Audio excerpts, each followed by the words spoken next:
प्यारे बच्चों, आज हम जो टॉपिक स्टडी करेंगे वो है हमारा एरर या त्रुटि। ठीक है भाई, एरर आप जानते हैं कि मान लीजिए आपने किसी इंस्ट्रूमेंट से कोई वैल्यू मेज़र किया है या कोई मेज़रमेंट आपने किया है, तो वो वैल्यू आपने कितनी मेज़र की है और उसकी एग्जैक्ट वैल्यू क्या थी। एक तो उसका हो गया सत्यमान, ठीक है, सत्यमान मीन्स जो उसकी एक्चुअल वैल्यू थी, और एक हो गया जो आपने प्राप्त किया है, जो आपने कैलकुलेट किया है, जो आपने मेज़र किया है। तो उन दोनों का जो अंतर होता है उसको हम क्या बोलते हैं, एरर बोलते हैं। भी मान लीजिए कि रेजिस्टेंस की वैल्यू एक्चुअल वैल्यू थी 10 और आपने ओम मीटर से उसको कैलकुलेट करा 9, तो ये क्या हो गई, एक एरर हो गई ना।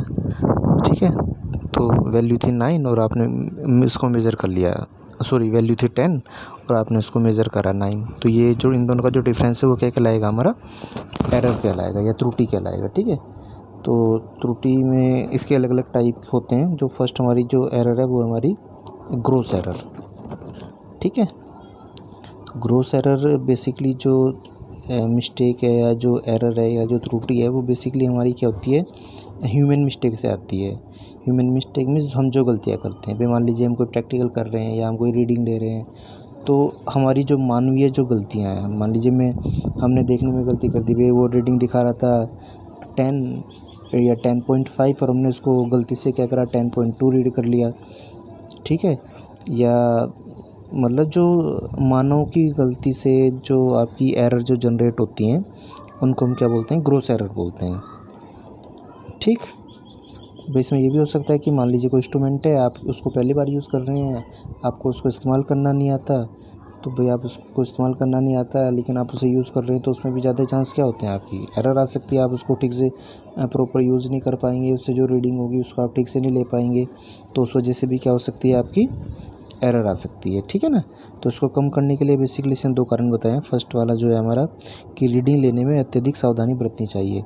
मतलब हम जो रीडिंग ले रहे हैं उसमें हमें क्या होना चाहिए, सावधानी बरतनी चाहिए। ऐसा नहीं कि हमने वहाँ पे देख ली रीडिंग 9 पॉइंट समथिंग और हमने यहाँ पे लिख दिया उसको 8 पॉइंट कुछ गलती से, तो ऐसा नहीं होना चाहिए। मतलब रीडिंग हमें सावधानी से लेनी चाहिए। यदि हम सावधानी से ले रहे हैं तो ग्रोस एरर हमारी कम हो जाएगी। सेकंड वन है हमारा मापे जाने वाली राशि में के अनेक पाठ्यांक लेना। ऐसा नहीं कि हमने क्या करा, भाई एक ही रीडिंग ले ली। ठीक है, तो एक ही रीडिंग में कभी कभी क्या हो गलती भी हो सकती है।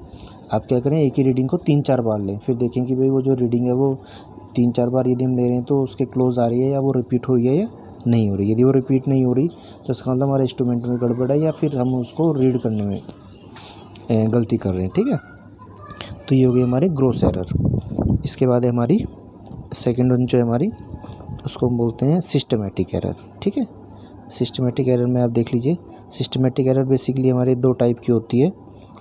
ठीक, सिस्टमेटिक एरर में ये हमारी सिस्टमेटिक एरर है जिसको 2 भाग में डिवाइड करा है। फर्स्ट है आपका इंस्ट्रूमेंटल एरर।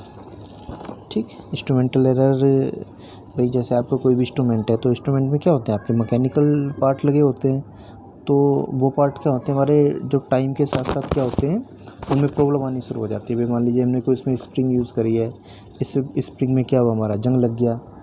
ठीक है, 1 साल बाद 2 साल बाद या 3 साल बाद उसमें जंग हुआ, तो उससे क्या होगा, उसकी वर्किंग पे इफेक्ट हो जाएगा। हमारे जो इंस्ट्रूमेंट हम यूज़ कर रहे हैं, इफेक्ट होने का मतलब है कि वो रीडिंग क्या हुआ, हमारी सही नहीं देगा। तो इंस्ट्रूमेंट में जो हमने पार्ट्स यूज़ करे हैं उन पार्ट्स की वजह से मान लीजिए उसमें किसी पार्ट में प्रॉब्लम आ गई, भाई जैसे आप फ्रिक्शन बोल सकते हैं, या बैकलेस हो गया, स्प्रिंग की टेंशन हो गई, स्प्रिंग का जो खिंचाव है वो हो गया, तो भाई ये जो चीज़ें हैं ये क्या होती हैं, टाइम के साथ साथ इनकी जो वर्किंग है उस पर फ़र्क पड़ जाता है। अब इनकी वर्किंग पे फ़र्क पड़ेगा तो ये जिस इंस्ट्रूमेंट में लगे हुए उसकी वर्किंग पे भी फ़र्क पड़ेगा, तो वो क्या होगा, हमारा रीडिंग ठीक नहीं देगा। ठीक है, तो इस तरह की जो एरर हैं वो एरर हमारी किस में आती है, इंस्ट्रूमेंटल एरर में आती है। मतलब इंस्ट्रूमेंट के जो अंदर जो पार्ट लगे हुए हैं उन पार्ट में यदि कोई प्रॉब्लम आ जाती है और उससे जो हमारी एरर आती है उसको हम क्या बोलते हैं, इंस्ट्रूमेंटल एरर बोलते हैं। थर्ड वन, इसी में जो सेकंड पार्ट है वो हमारी उसको बोलते हैं हम वातावरणीय या एनवायरमेंटल एरर। एनवायरमेंटल एरर का आप नाम से देख सकते हैं, जो एनवायरमेंट की वजह से आती हैं। एनवायरनमेंट की वजह से भाई मान लीजिए आपने कोई चीज़ डिज़ाइन की हुई है, वो एक प्रॉपर टेम्परेचर के लिए डिज़ाइन की हुई है कि वो इस टेम्परेचर पर अच्छा काम करेगी। मान लीजिए आपने कोई टेम्परेचर उसकी जो वर्किंग है मान लीजिए 25 डिग्री तक अच्छी वर्किंग है, अब आप उसे ले गए 45 डिग्री पे कहीं पर काम करने के लिए, तो नेचुरल सी बात है भाई उसकी वर्किंग पे तो फ़र्क पड़ेगा ही, क्योंकि वो टेम्परेचर डिपेंडेंट है आपकी।